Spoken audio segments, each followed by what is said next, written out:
یہی ایک کوشچن تھا جس کا میں کب سے ویٹ کر رہا تھا لیکن کسی نے پوچھا نہیں. ہاں اگر بات کریں اسٹیٹ ہوڈ کی تو اسٹیٹ ہوڈ مل ہی جائے گا. سپریم کورٹ آف انڈیا نے بھی آرڈر دیا ہے کہ جے اینڈ کے کو اسٹیٹ ہوڈ ملنا چاہیے.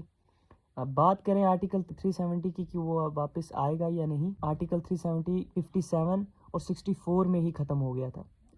57 اور 74 میں ہی ختم ہو گیا تھا. کیسے؟ 57 میں جب انڈین کانسٹیٹیوشن جے اینڈ کے میں لاگو ہوا، پورا کا پورا بھارت کا سنویدھان جموں کشمیر میں لاگو ہو گیا، جس کی وجہ سے آرٹیکل 370 ویک ہو گیا، کافی زیادہ ویک ہو گیا، کیونکہ اس کا آرٹیکل کا جو تیسرا کلاز تھا وہ چینج ہو گیا. وہ میں بتاتا ہوں آگے کیسے. 74 میں کیسے ہوا؟ 74 میں یہ ہوا کہ ان قانونوں کا ایکسیپٹنس شیخ عبداللہ نے کیا. شیخ عبداللہ نے سب کچھ مانا، جو بھی آرٹیکل 370 کو ویک کیا گیا اس میں کافی زیادہ چینجز لائے گئے، اس سب کو مانا گیا. میں بتاتا ہوں 57 کا.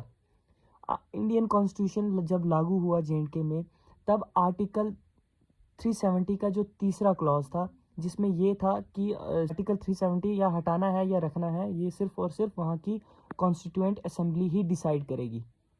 لیکن ہوا کیا؟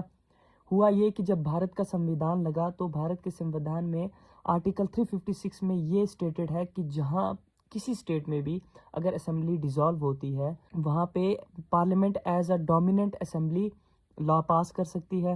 جیسا کہ آپ سب کو پتہ ہے 2019 میں جیسے ہی اسمبلی ڈیزالو ہوئی، اس کے بعد جو آرٹیکل 356 تھا وہ جے اینڈ کے میں لاگو تھا آلریڈی. تو کیا ہوا؟ آرٹیکل 356 کی وجہ سے آرٹیکل 370 کو پارلیمنٹ نے لا پاس کیا ایز اے ڈومیننٹ اسمبلی کہ ہم اس کو نہیں رکھنا چاہتے. میرے حساب سے 74 میں کیوں ختم ہوا یہ میں بتاتا ہوں. جب اندرا گاندھی نے شیخ عبداللہ کو پاور کا لالچ دیا، تب ان سے یہ کہا کہ 52 سے 74 تک جو بھی چینجز لائے گئے ہیں آرٹیکل 370 جے اینڈ کے میں، تو آپ اس کو ایکسیپٹ کیجئے. تو انہوں نے اس کو ایکسیپٹ کر لیا. تو سب سے بڑا بیٹریل وہاں پہ ہوا. اگر وہ وہاں ایکسیپٹ نہیں کرتے اور یہ شرط رکھتے کہ جو آرٹیکل 370 کا تیسرا کلاز ہے اس کو اگر پرماننٹ کرنے کی شرط رکھتے تو وہ تو مان ہی جاتے، کیونکہ انڈین اسٹیٹ میں رہ کے اگر ہم آرٹیکل 370 کو پرماننٹ رکھتے تو ہمارا اسپیشل اسٹیٹس اور آرٹیکل 370 آج تک کوئی اس کو ہاتھ نہیں لگا سکتا. کیسے نہیں لگا سکتا؟ اس کو وہ پرماننٹ ایسے کر دیتے کہ جو انڈین کانسٹیٹیوشن کا 356 آرٹیکل ہے وہ اس میں نہیں لگتا. ایسے نہیں لگتا کہ وہ کہتے کہ جو آرٹیکل 370 میں کوئی بھی چینجز ہیں وہ صرف اور صرف یہاں کی کانسٹیٹوئنٹ اسمبلی یا الیکٹڈ اسمبلی ہی لا سکتی ہے، چاہے وہ پریزیڈنٹس رول ہونے کے باوجود بھی اس میں اور کوئی اسمبلی یا پارلیمنٹ چینجز نہیں لائے گا جب تک کوئی نئی اسمبلی نہیں کانسٹیٹیوئنٹ اسمبلی نہیں بنتی یا الیکٹڈ اسمبلی نہیں بنتی.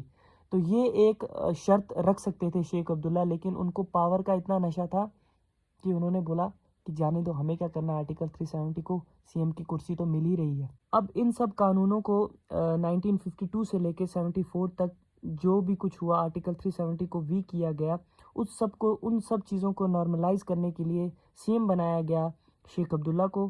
پھر اس کے بعد جب جے اینڈ کے میں ہلچل پھر سے شروع ہوئی دفعہ 370 کو اسٹرینتھن کرنے کی، تو پھر مسلم یونائٹڈ فرنٹ نے الیکشن میں پارٹیسپیٹ کیا جس کی ریگنگ ہوئی، اور اس سب چیز کو نارملائز کرنے کے لیے سی ایم بنایا گیا فاروق عبداللہ کو. 2019 میں جو بھی کچھ ہوا اس کو نارملائز کرنے کے لیے سی ایم بنایا گیا عمر عبداللہ کو، کیونکہ the Delhi knows that this family is obedient to them.